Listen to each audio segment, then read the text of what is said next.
J'ai 23 ans et j'ai pas d'amis. Et contrairement à ce que tu pourrais penser, c'est la meilleure chose qui me soit arrivée. Tu sais, dans ta vingtaine, les amis, c'est vraiment une grosse distraction. Une très très grosse distraction.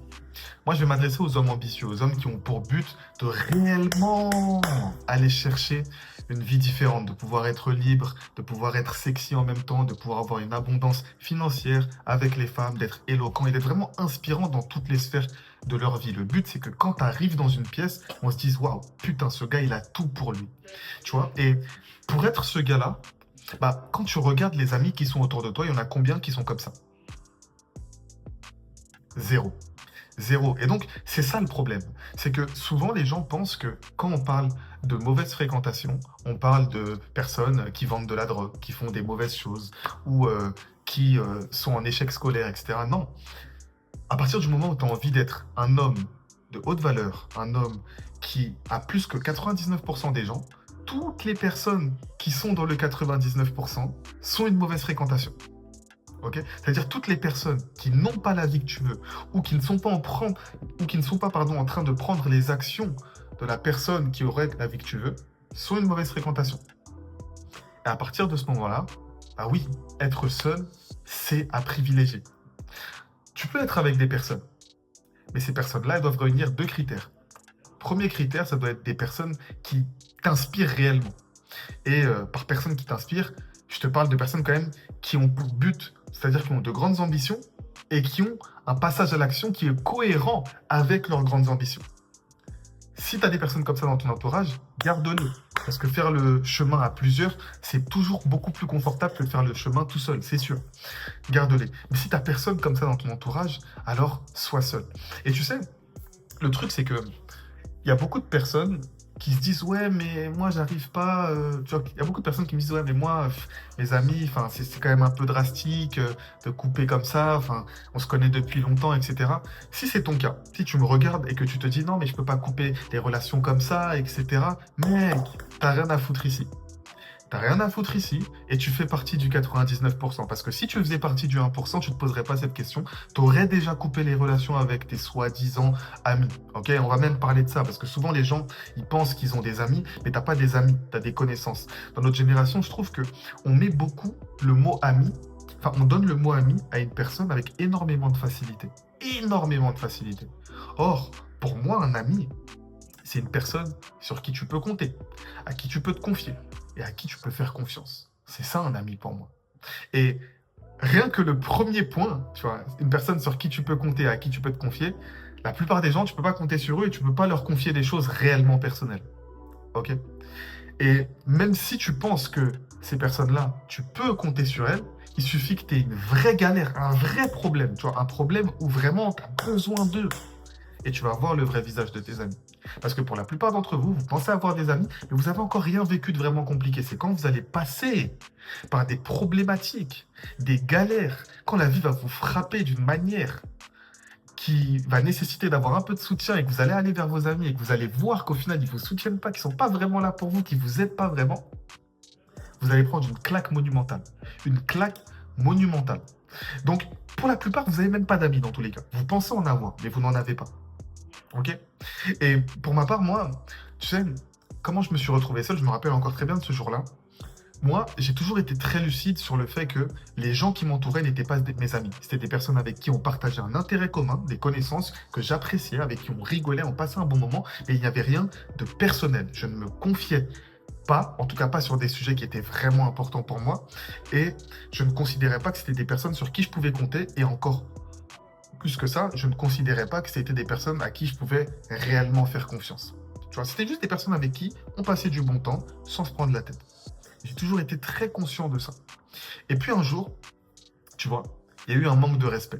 Genre un manque de respect, etc. On était posés comme ça.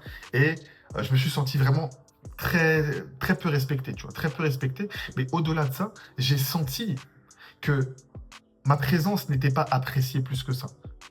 Et quand j'ai senti ça et j'ai réalisé ça, je me suis juste barré. Et je suis plus jamais revenu. Et ça, c'est le comportement des 1%. Et c'est rien. C'est rien de faire ça. C'est vrai que moi, dans mon cas, je vais l'avouer, ma présence n'était pas forcément hyper requise, enfin, et hyper appréciée et hyper respectée. Donc c'est vrai que ça m'a poussé quand même à partir de manière beaucoup plus drastique. Mais aujourd'hui, ça change rien parce que j'ai recréé des amitiés, enfin ce qu'on pourrait appeler amitié, des liens avec des personnes, que ce soit dans le business, etc., dans les différentes activités que j'ai pu créer. Et je les coupe comme ça, les liens. Tu vois, je les coupe comme ça. Et en fait, je considère même pas que c'est des liens. Pour moi, c'est du business. Tu vois, même si on se parle, on discute, etc., on s'entend bien, on se confie des trucs personnels, etc., je considère que c'est du business. C'est toujours du business. Et je considère que la relation n'est pas sérieuse. En fait, j'ai toujours eu ce truc de me dire, aujourd'hui, tant que la personne n'a pas prouvé que tu pouvais lui faire confiance, tu peux pas lui faire confiance. Et c'est ça. Et tant que tu peux pas faire confiance à cette personne, tu peux pas dire que c'est ton ami. Tu peux pas le dire. Tu vois, et c'est une règle que je vous conseille énormément d'adopter parce que beaucoup d'entre vous, les gars, je me rappelle, hein, anecdote. Ma meuf, elle me disait, ouais, elle, c'est trop mon amie, etc.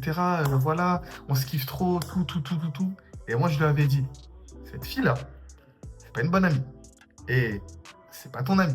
Mais vous savez, les femmes, elles sont un peu différentes de nous. Elles vont avoir tendance à se dire, bon, enfin, les femmes ont tendance à rester beaucoup en groupe.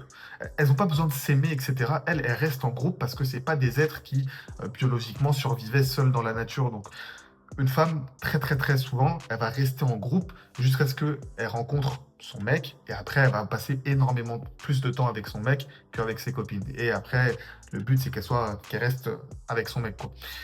Et du coup, les femmes ont cet instinct de beaucoup rester en groupe, contrairement à nous, les hommes, qui avons, on va dire, plus cette capacité à rester seuls. Parce que dans la nature, on pouvait survivre seul à l'époque. Et je lui disais donc que cette femme-là, cette fille-là, n'est pas ton amie. Cette fille-là, c'est pas une vraie amie. C'est une personne avec qui tu t'entends bien, c'est une connaissance, mais c'est pas ton amie. Elle croyait pas. Elle est allée chez cette personne-là. Quelques jours, elle a dormi chez elle. Elles habitaient pas dans la même ville. Elle a dormi chez elle. Et cette personne-là, lorsqu'elle était chez elle, elle lui a fait une phase de dingue. Une phase qu'elle n'avait pas vu venir. Même moi, je ne l'avais pas vu venir. Elle lui a fait un coup de pute de dingue. Elle est rentrée, elle était dégoûtée. Pourquoi? Parce qu'elle avait considéré beaucoup trop la relation. Or, quand tu prends la relation pour ce qu'elle est, c'est-à-dire juste une personne avec qui tu passes des bons moments, mais ça ne veut pas dire que c'est ton ami. Et les gens ont le ami facile, c'est ça le problème. Mais bref, tout ça pour dire que je l'ai vu à maintes reprises. Et les conseils que je vous donne aujourd'hui et le retour d'expérience que je vous fais, c'est des retours d'expérience basés sur des choses que j'ai pu expérimenter et sur plusieurs prédictions comme ça que j'ai pu faire. Là, je l'ai fait avec ma copine, mais je l'ai aussi fait avec des potes à moi. Je l'ai aussi fait avec des relations amoureuses. Et dans 90% des cas, j'avais toujours raison. Pourquoi? Parce que les gens, ils réfléchissent énormément avec leurs émotions et du coup, ils prennent des choix qui sont impulsifs. Et quand tu réfléchis de manière impulsive, tu réfléchis pas réellement de manière logique et donc tu prends des mauvaises décisions. Ok, donc écoute ce que je te dis. Sinon, tu vas repartir de cette vidéo, tu vas faire des mêmes erreurs. Donc, pour récapituler, aujourd'hui, le mot ami, il est dit de manière trop banalisée. Ok, un ami, ça devrait être sacré. Tu vois, quelqu'un qui est ton ami, c'est un vrai ami. C'est quelqu'un à qui tu peux faire confiance. Et aujourd'hui, la plupart des gens qui sont dans ton entourage, tu peux pas leur faire confiance. Ok, pars de ce principe-là, tu auras moins de problèmes dans la vie.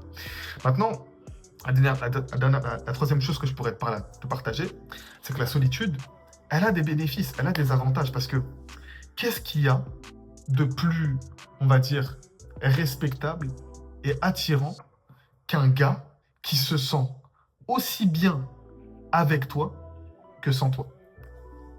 Ça force le respect et ça force une certaine forme d'attirance. Parce que c'est toujours fuis-moi, je te suis. Fuis-moi, je te suis, suis-moi, je te fuis. C'est toujours ça. Tu vois, c'est con. Et j'aimerais que ce soit pas ça. Mais c'est toujours ça, les gars. Et quand les personnes sentent que non seulement tu n'as pas besoin d'elles, mais en plus de ça, que tu es prêt à couper la relation de manière instantanée quand tu ne te sens pas respecté ou quand la personne dépasse tes plates-bandes, alors là, forcément, tu attribues d'office et de facto énormément plus de respect. Pourquoi? Parce que tu montres que tu n'es pas needy. Tu sais, souvent, les gars, ils pensent que, il faut pas être needy, mais ça, c'est qu'avec les femmes, etc. Mais ça, c'est dans la vie. Tu vois, il y a une phrase de Donald Trump qui dit, enfin, je sais pas si c'est Donald Trump, mais c'est une phrase d'un de mes mentors, en tout cas, qui dit que en négociation, la personne qui remporte le deal est la personne qui est prête à se barrer du deal si on ne respecte pas ses conditions. Et donc, dans la vie, considère que c'est tout le temps comme ça. C'est tout le temps comme ça. Donc, pour résumer, aujourd'hui, il faut que tu apprennes à apprécier ta solitude. Et beaucoup de personnes vont me dire, ok, mais moi, j'y arrive pas, tout ça, c'est dur pour moi d'apprécier la solitude. Et c'est normal. C'est pas facile, c'est un muscle. Tu vois, moi, quand je suis allé à la salle pour la première fois, c'était pas facile non plus. C'était pas facile. Mais j'ai répété, j'ai répété, j'ai répété, j'ai augmenté les charges. Et petit à petit, je suis devenu beaucoup plus fort. Et ce sera pareil pour toi. Si tu veux apprendre à apprécier la solitude, ce qu'il va falloir faire, c'est juste rester de plus en plus seul.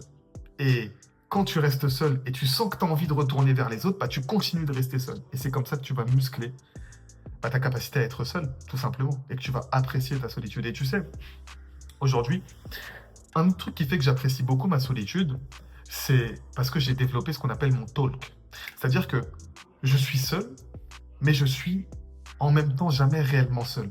Pourquoi? Parce que j'ai tellement développé ma capacité à savoir m'exprimer et à aller vers les gens et à comprendre les êtres humains que je sais tisser des relations à partir de rien. Ça veut dire que je pourrais partir dans n'importe quel pays du monde tout seul, je saurais comment me faire des amis, je saurais comment côtoyer des femmes, etc. Je saurais comment m'entourer si j'ai envie de passer du temps avec des personnes. Mais ce qui est bien, c'est que je vais m'entourer, mais je vais m'entourer sans être trop proche, tu vois, des personnes, pour pas qu'elles m'imposent leur truc. Ok, si un jour j'ai envie de m'entourer, je m'entoure, et si l'autre jour j'ai envie d'être seul, je suis seul. Tu vois, et c'est ça aussi l'avantage. Or, quand tu es avec des amis, etc., dans un endroit où tu pars en vacances avec tes potes, tu es toujours avec eux et tu es obligé un peu de te soumettre à ce que le groupe veut. Parce que si tu pars tout seul, on va se dire, ah ouais, lui, il se la joue perso, etc. Tu pourras pas vraiment le faire, ce sera mal vu. Et c'est pour ça que la solitude est aussi une bonne chose, parce que ça te permet d'être vraiment qui tu as envie d'être et de pas de te laisser biaiser par le groupe. Ok? Donc, en résumé, aujourd'hui j'ai 23 ans, j'ai pas d'amis et je m'en bats les couilles. Je m'en fous.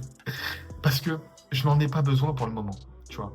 Parce que je suis prêt à accepter d'être seul jusqu'à rencontrer une personne qui non seulement va partager des intérêts communs avec moi et va justement répondre aux standards que moi je recherche en termes de qualité et en termes d'ambition et de passage à l'action et de tout le reste, mais non seulement aussi parce qu'aujourd'hui, je me sens bien aussi comme ça. J'ai appris à vivre seul, du coup, je ne considère même plus que c'est un problème.